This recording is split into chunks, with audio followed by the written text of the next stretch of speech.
CASS program module for 10th plus 1 and plus 2. It's a briefing for intelligence. Reasoning. இதை நம்ம பகுத்தறிவுன்னு சொல்கிறோம். பகுப்பாய்வு, அதால் கிடைப்பது பகுத்தறிவு. டேட்டா அனாலிசிஸ், இருக்கிற தகவல்களை வச்சு அனலைஸ் பண்ணி நம்ம ஒரு விஷயத்தை சால்வ் பண்ணுறோம். உதாரணத்துக்கு பாம்பே போயிட்டு வரணும், அதை மும்பைக்கு போயிட்டு வரணும், அப்புறம் டெல்லிக்கு போயிட்டு வரணும். 2 அசைன்மெண்ட் எனக்கு. நான் என்ன பண்ணுவேன், மும்பைக்கு போயிட்டு டெல்லிக்கு போயிட்டு சென்னைக்கு ரிட்டர்ன் ஆகிடுவேன். ஓகேவா? இது இன்டெலிஜென்ஸ். மும்பைக்கு போயிட்டு வந்துட்டு திருப்பி டெல்லிக்கு போயிட்டு வரதுன்றது இட் இஸ் நாட் இன்டெலிஜென்ட். கரெக்டுங்களா? அப்படியே போயிட்டு அப்படி போயிட்டு வந்துட்டு முடிஞ்சு போச்சு வேலை அப்படின்னு சிந்திக்கிறது தான் இன்டெலிஜென்ஸ், ஹியூமன் இன்டெலிஜென்ஸ். எல்லாராலையும் இன்டெலிஜென்ட்டாக இருக்க முடியதில்லை. சில பேர் மும்பை போயிட்டு வருவாங்க, அப்புறம் டெல்லிக்கு போயிட்டு வருவாங்க, இப்படி பண்ணுவாங்க. உதாரணத்துக்கு சொல்கிறேன், வீட்டில், ஸ்கூலில், காலேஜில், ஆஃபீஸில், எங்கே போனாலும் சரி இந்த மாதிரி நிறைய விஷயம் நம்ம செய்வோம். விஷயம் என்னென்ன யோசிக்காமலே செய்வோம். ஏனென்றால் இந்த இன்டெலிஜென்ட்டாக எல்லா சமயத்தில் இருக்க முடியாத காரணம்னா, நம்ம பிரெயின் பல விஷயங்களை ஒரே சமயத்தில் செஞ்சுன்னுக்குது. பல விஷயங்களை கவனம் செலுத்துறது, பல விஷயங்களை செய்கிறது ஒரே சமயத்தில், பல விஷயங்களில் கவலைப்படுறது. இப்போ முன்பெல்லாம், அதாவது முன்பெல்லாம் ஒரு ஒரு குறிப்பிட்ட ஒரு 30-40 வருஷத்துக்கு முன்னாடிலாம் தூர்தர்ஷனில் ஒரு ப்ரோக்ராம் போடுவாங்க, தசாவதானி அப்படின்னு. ஒரு நபர் 10 விதமான வேலைகளை ஒரே சமயத்தில் செய்வார். தசாவதானம் அப்படின்னு சொல்லுவாங்க அது பேர். தசாவதானின்னா தசம்னா 10 விதமான விஷயங்கள் அவதானம், அது கவனம் செலுத்துறது, அது தசாவதானம் சொல்லுவாங்க. அந்த மாதிரி நம்ம என்ன பண்ணுறோம், இன்றைக்கி எல்லாருமே அது மாதிரி செய்கிறோம். ஸோ அது மட்டும் அவங்க மட்டும் செய்கிறாங்களே, நம்ம ஏன் அது மாதிரி 10 விஷயத்தில் நம்ம கவனம் செலுத்த முடியாதானா? முடியும். ஆனால் ஆரோக்கியம் வேணும், மைண்டு கான்சன்ட்ரேஷன் இருக்கிறதுக்கு பிரெயின் ஹெல்த்தியாக இருக்கணும். பிரெயின் ஹெல்த்தியாக இருக்கணும், அதுக்கேற்ற உணவு சாப்பிட்ணும். இதெல்லாம் இருந்தால் தான் பிரெயின் ஹெல்த்தியாக இருக்கும். அப்போ தான் சிந்தனைகளை கரெக்டாக நம்ம மெடிடேட் பண்ணி கொண்டு வரணும். கான்சன்ட்ரேஷன் பண்ணி பிரெயின் எனர்ஜி வேஸ்ட் ஆகாமல் பார்க்கணும். வேஸ்ட்னா கண்டதெல்லாம் யோசனை பண்ணி ராத்திரி ஃபுல்லாக மூச்சின்னு பார்த்துக்கிறது இட் இஸ் நாட் அட்வைசபிள் இல்லையா? அது brain it loses energy, lot of energy. அது இல்லாமல் இருக்கிறதுக்காக தான் நம்ம என்ன பண்ணுறோம், மெடிடேஷன்றதை ப்ராக்டிஸ் பண்ணுறோம். தேவையற்ற சிந்தனைகளை, பாஸ்ட்டை பற்றி அனலைஸ் பண்ணுறது, அதுலேயே உட்காந்துட்டு நடந்ததை பற்றி யோசனை பண்ணிகிட்டே இருக்கிறது, இதெல்லாம் இல்லாமல் இருந்தால் தான் பிரெயின் ஆரோக்கியமாக இருக்கும். அப்போ இன்டெலிஜென்ஸ் தான் கரெக்டாக ஒர்க் பண்ணும் நமக்கு. ஓகேங்களா? ஸோ இப்போ ரீசனிங் பற்றி பார்க்க போகிறோம். இதனோட அடிப்படை தான், அந்த இன்டெலிஜென்ஸோட அடிப்படை ரீசனிங்லேருந்து ஸ்டார்ட் பண்ணுறோம். எப்படின்னு பாருங்கள், எல்லாமே நம்ம லைஃப்பில் டெய்லி பார்க்குற பசில்ஸ்.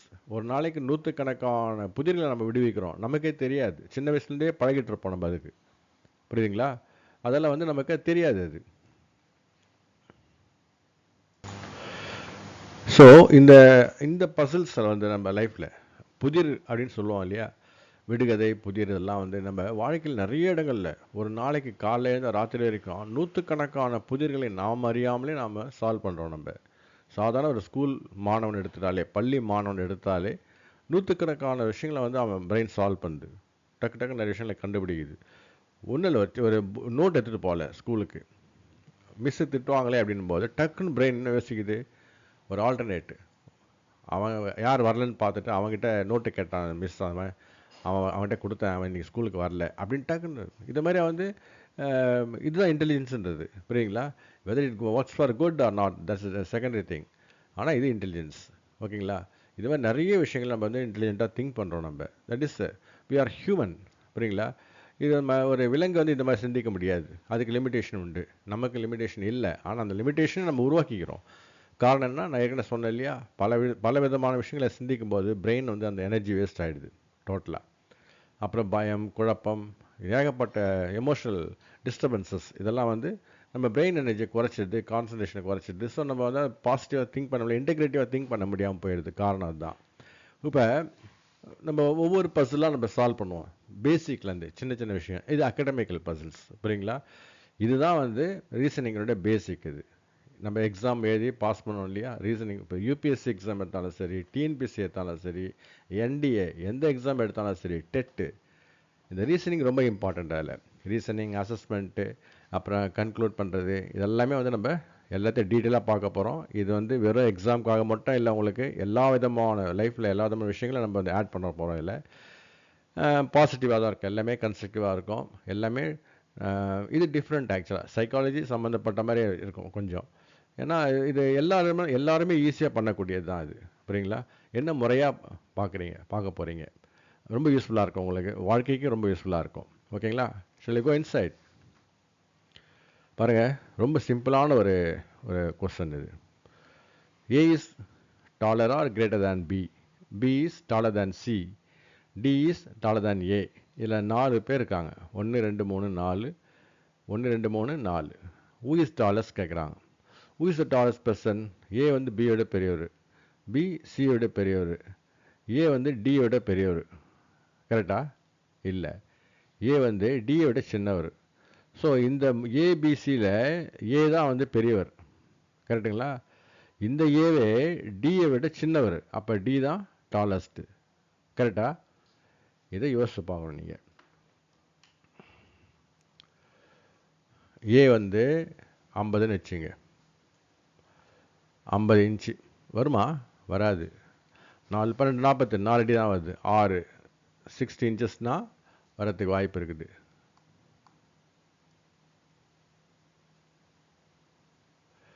Sixty inches.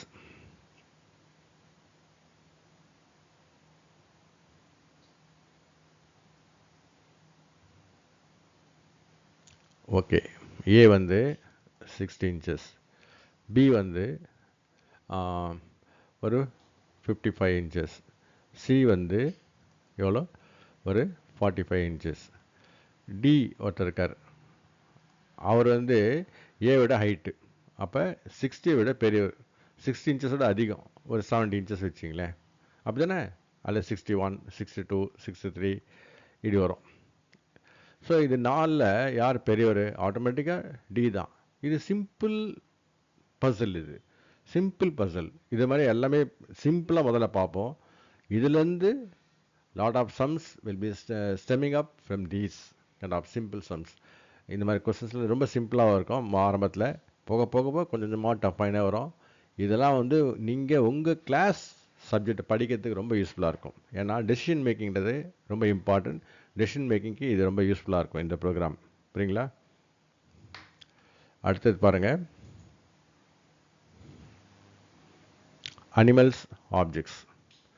இப்போ இந்த சீரீஸ் ஒரு சீரீஸ் கொடுத்துருக்கேன். டாகு, கேட்டு, கவு, டேபிள். ஓகேங்களா? இதில்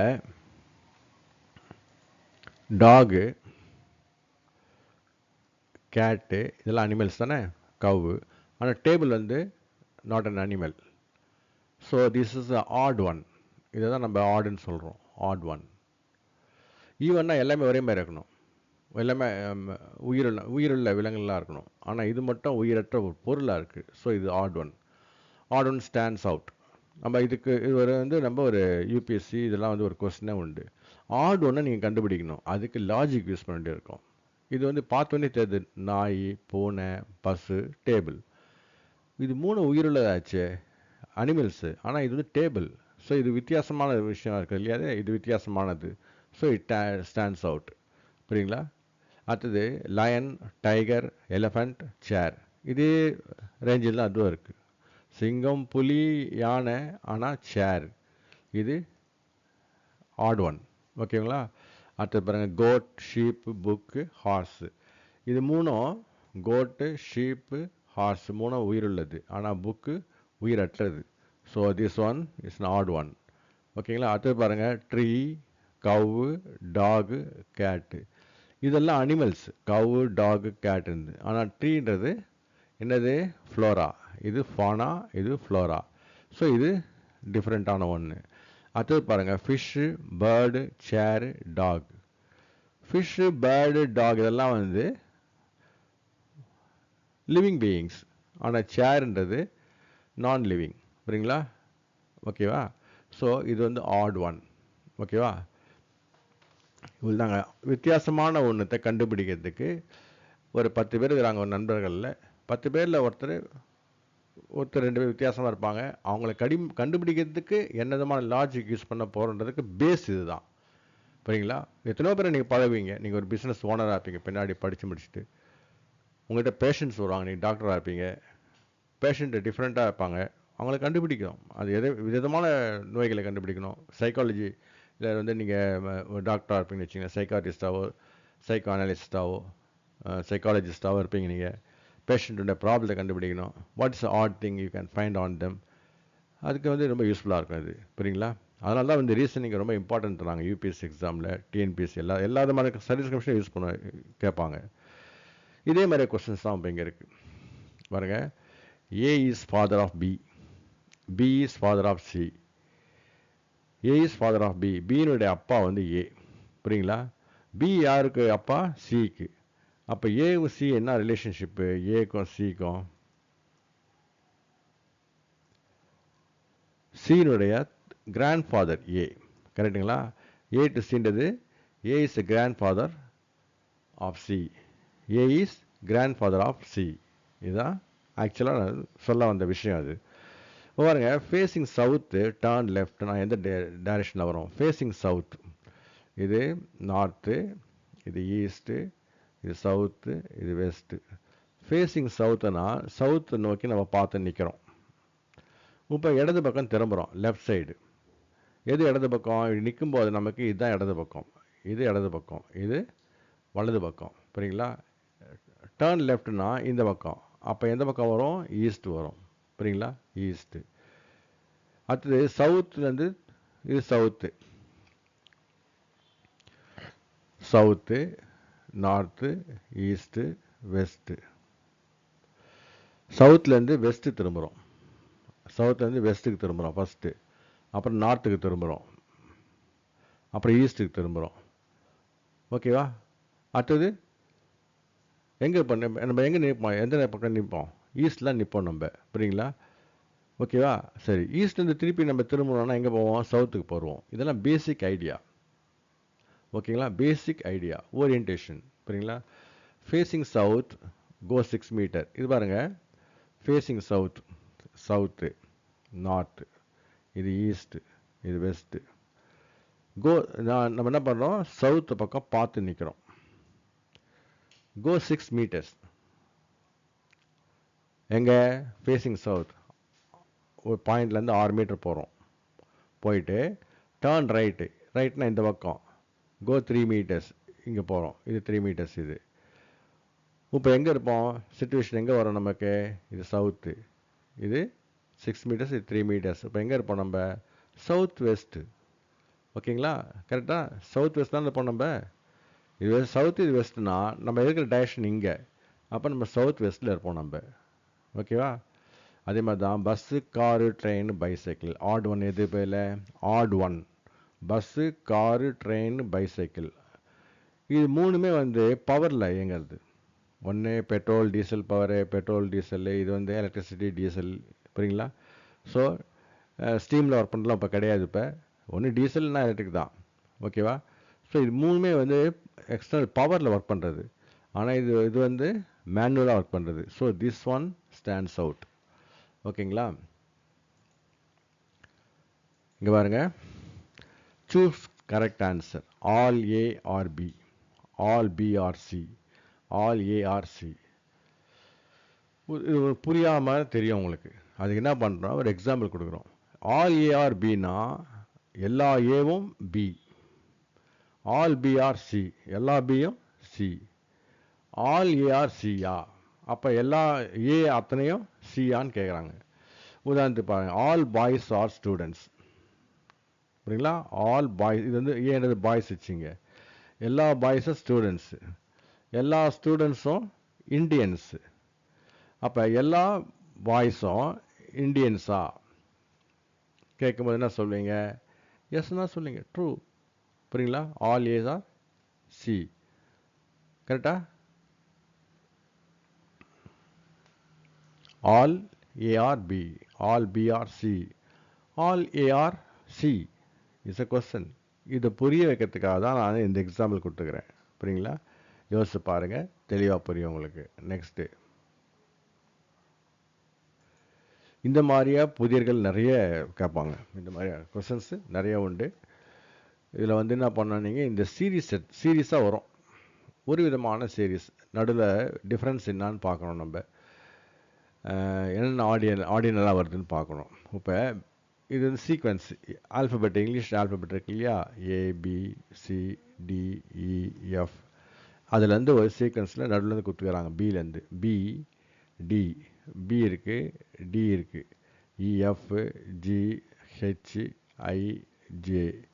K, B இருக்குது, அடுத்தது D இருக்குது, அப்புறம் F இருக்குது, அப்புறம் H இருக்குது. அதாவது ஒரு லெட்டர் விட்டு ஒரு லெட்டர் ஆல்டர்னேட் லெட்டராக கொடுத்துருக்காங்க, BDFHன்னு.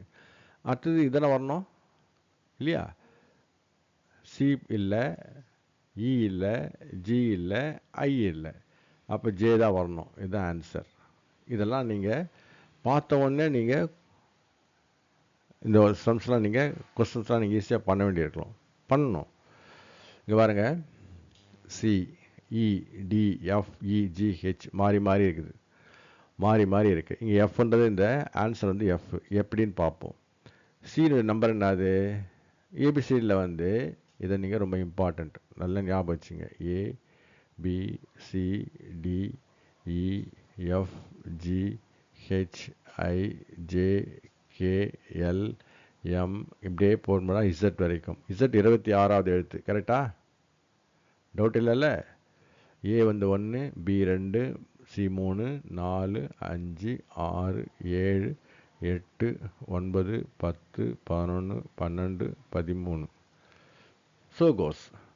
இப்போ சி எத்தனாவது வருது, 3, அதுக்கு நேரம் 3 போட்டிருக்கேன். இ எத்தனை, 5, இக்கு நேரம் 5 போட்டுக்கிறேன். டி 4 போட்டிருக்கேன். எஃப் 6 போட்டிருக்கேன். இ என்னது, 5 போட்டிருக்கேன். ஜி வந்து 7 போட்டிருக்கேன். ஓகே, இது எஃப் எப்படி வந்ததுன்னு கண்டுபிடிக்கணும். சரி, இந்த 3க்கு 5க்கு என்ன டிஃப்ரென்ஸு? 3 கூட 2 சேர்த்தா தானே 5 வருது, +2 சேர்த்தா தானே 5 வருது. இது ரெண்டுக்குள்ள டிஃப்ரென்ஸ் இது. இதுக்கு டிஃப்ரென்ஸ்னா, இதுலேருந்து 1 கழிச்சா தான் 4 வருது, கரெக்டாக? இதுலேருந்து 1 கழிச்சா 4 வருது, அப்போ -1. அகைன் 4, 6, இது கூட 2 கூட்டினா தான் 6 வருது, ஸோ +2 அகைன். 6லேருந்து 1 மைனஸ் பண்ணால் தான் 5 வருது, ஸோ அப்போ -1 டிஃப்ரென்ஸு. 5லேருந்து 7 கூட்டினா தான், 5 கூட 2 கூட்டினா தான் 7 வருது, +2. அப்போ இங்கே பாருங்க, +2 -1 +2 -1 +2 -1 தானே வரணும் இங்கே. அப்போ என்ன வரணும், 7லேருந்து 1 கழிச்சா 6 வரும். 6 எங்கே இருக்குது, எஃப். So F answer. இதை கொஞ்சம் யோசிச்சு பாருங்கள், புரியுங்களா? ரொம்ப யூஸ்ஃபுல்லாக இருக்கும் உங்களுக்கு. இது எதுக்கு யூஸ்ஃபுல்லாக இருக்குன்னா, இதே மாதிரி கொஸ்டின்ஸ் வந்து மாறி மாறி கேட்பாங்க, மாற்றி மாற்றி வரும். நம்ம கரெக்டாக புரிஞ்சு அனலைஸ் பண்ணணும், புரியுங்களா? நம்ம விதவிதமாக பார்க்க போகிறோம். இதே மாதிரியெல்லாம் கொஞ்சம் ஹார்டாக தான் காமிக்கிறேன் நான். ஈஸியாக இருந்தாலும் கொஞ்சம் ஹார்டாக தான் காமிக்கிறேன் நான். ரொம்ப ஈஸியான கொஸ்டின் தான் கேட்பாங்க நிறைய. All cats are animals, all animals are living. All cats are animals, எல்லா கேட்ஸும் விலங்குகள், எல்லா விலங்குகளும் உயிர் வாழ்வன. What is your conclusion? All cats are living. 2 ஸ்டேட்மெண்ட்டை ஒன்றா கிளப் பண்ணும்போது, மெர்ஜ் பண்ணும்போது, புரியுங்களா? ஒன்னோட ஒன்று 2 ஸ்டேட்மெண்ட் இருக்கிற ஃபேக்ட்ஸை சூப்பர் இம்போஸ் பண்ணும்போது we arrive at a solution, sorry, a statement that all cats are living. ஓகேங்களா? அனிமல்ஸ் தேவையில்லாத இன்ஃபர்மேஷன் 2 இடத்துல. கேட்ஸ் அனிமல்ஸ் நமக்கு தெரியும், உயிர் வாழ்வன. ஓகேங்களா? ரொம்ப சிம்பிள். இப்படி தான் வந்து நம்ம அசஸ் பண்ணணும், கன்க்ளூட் பண்ணணும். This is my conclusion. ஒரு ப்ராப்ளம் சொல்கிறாங்க, நிறைய டேட்டா தராங்க, you have to arrive at a conclusion. இப்படி தான் கன்க்ளூஷன் வர்றதுக்கு இதுதான் பேஸ், புரியுங்களா? இதே மாதிரி நம்ம கொஞ்சம் கொஞ்சமாக பெருசாக்கினே போவோம், நம்ம ஹார்டாக்கினே போவோம். உடனடியாக இல்லை, இட் மே டேக் டைம். ஒரு குறிப்பிட்ட டைம் வரும்போது, ஒரு 6 மாதம் இல்லை ஒரு 7-8 மாதம் இல்லை ஒரு 10 மாதம் வரும்போது உங்களால் ரொம்ப வேகமாக வந்து நீங்கள் எப்படிப்பட்ட ஹார்டான ஒரு சொல்யூஷன் லைஃப்லேயே சொல்கிறேன் நான், உங்களால் வந்து ஈஸியாக பண்ண முடியும், புரியுங்களா? அதுக்காக தான் இந்த ப்ராக்டிஸு. ஸோ அப்போ நீங்கள் மேத்தமெட்டிக்ஸ்னாலும் சரி, எதுவாக மேக்ஸாக இருந்தாலும் சரி, நீங்கள் ஃபிசிக்ஸாக இருந்தாலும் சரி, கெமிஸ்ட்ரியாக இருந்தாலும், பயாலஜி, பாட்டனி, இங்கிலீஷ், தமிழ் எதுவாக இருந்தாலும் சரி, உங்களால் வந்து ரொம்ப யோசிக்க மாட்டீங்க ஆன்சர் சொல்கிறதுக்கு, ஆன்சர் எழுதுறதுக்கு. டக்குன்னு வந்து பிரெயின் ஷார்ப்பாகிடும். ஓகேங்களா? அதுக்காக தான் நிறைய நூற்றுக்கணக்கான ப்ராக்டிஸ் இருக்குது. டெய்லி நூற்றுக்கணக்கான ப்ராக்டிஸ் வந்து உங்களுக்கு வந்து ஆப்பில் இருக்குது. நம்ம மைண்ட் ரீசெட்டர், இந்த ஆப் இருக்குது பார்த்தீங்களா, மைண்ட் ரீசெட்டர், இந்த ஆப்பில் இருக்குது. புரியுங்களா? இந்த ஆப் நீங்கள் போய் இன்ஸ்டால் பண்ணீங்க ஆண்ட்ராய்டில், இந்த வெப்சைட்லேயே வரும் கொஸ்டின் பேப்பர்ஸ். புரியுங்களா? இது வந்து ஸ்டாண்டர்டான கொஸ்டின் பேப்பர்ஸ் வரும். ஆக்சுவலாக மாடல் கொஸ்டின் பேப்பர்ஸ் இதில் வந்து ப்ராக்டிஸ்க்கு நிறைய இருக்கும் மைண்ட் இந்த ஆப்பில். இது வந்து வெப்சைட்டு, இது ஆப்பு. ஓகேவா? அடுத்தது போலாமா? ஆல் ஏஆர்பி, ஆல் பிஆர்ஏ, எல்லா ஏவும் பி, எல்லா பியும் ஏ. எல்லா மனிதர்களும் மனிதர்கள், சாரி, இந்தியர்கள், எல்லா இந்தியர்களும் மனிதர்கள். கரெக்ட் தானே? அப்படி வச்சுக்கலாமா? நான் எப்படி வச்சுக்கிறேன் பாருங்கள். All boys are students. It doesn't mean that all students are boys. அப்படி இங்கே உல்ட்டா பண்ண முடியாது. இது வேணால் உல்ட்டா பண்ணால் கரெக்டாக வரும்.